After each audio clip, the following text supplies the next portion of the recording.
Forget everything you've seen in the movies, the clanging, chaotic, and often clumsy sword fights. That's not how real knights fought. The reality was far more brutal, strategic, and frankly, a lot more interesting.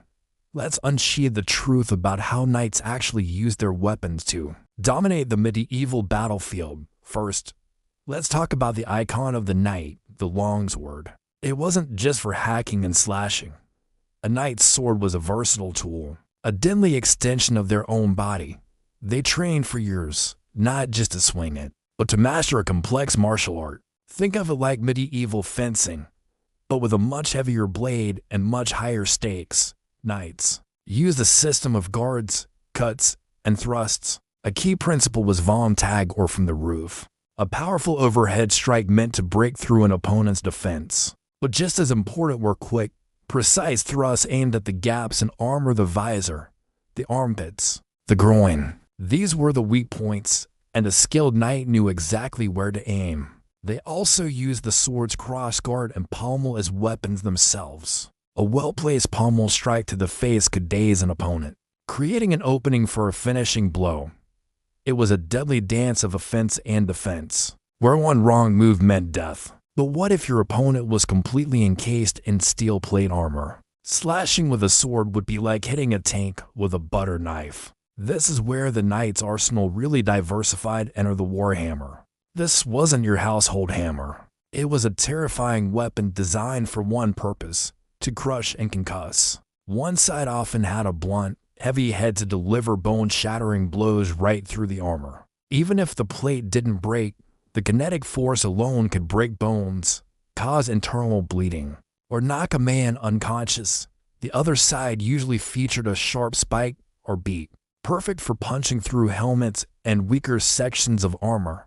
A knight wielding a warhammer was a walking can opener, a terrifying force against heavily armored foes. Another specialized tool for dealing with armor was the phalanx. This was the special forces weapon of the medieval world. It was a multi-tool of destruction on a long wooden shaft.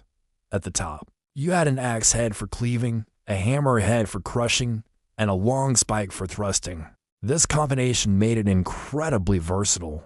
A knight could use the spike to keep an opponent at a distance, targeting the face or gaps in their armor. They could swing the axe head to hook an opponent's shield or leg, pulling them off balance, or they could use the hammer to deliver devastating, armor-denting strikes. The long shaft provided incredible leverage, generating immense power. In group combat, a line of knights with phalanxes was like a wall of death, capable of stopping a cavalry charge in its tracks. Now, let's not forget the lance, the quintessential weapon of the mounted knight. The cavalry charge was the medieval equivalent of a shock and awe campaign.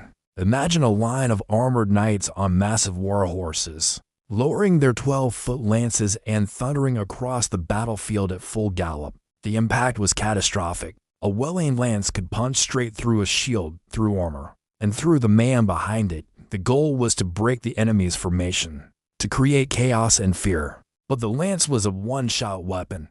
Once it hit its target or shattered, it was dropped. The knight would then draw their secondary weapon, usually a sword or a mace, and plunge into the swirling melee that followed.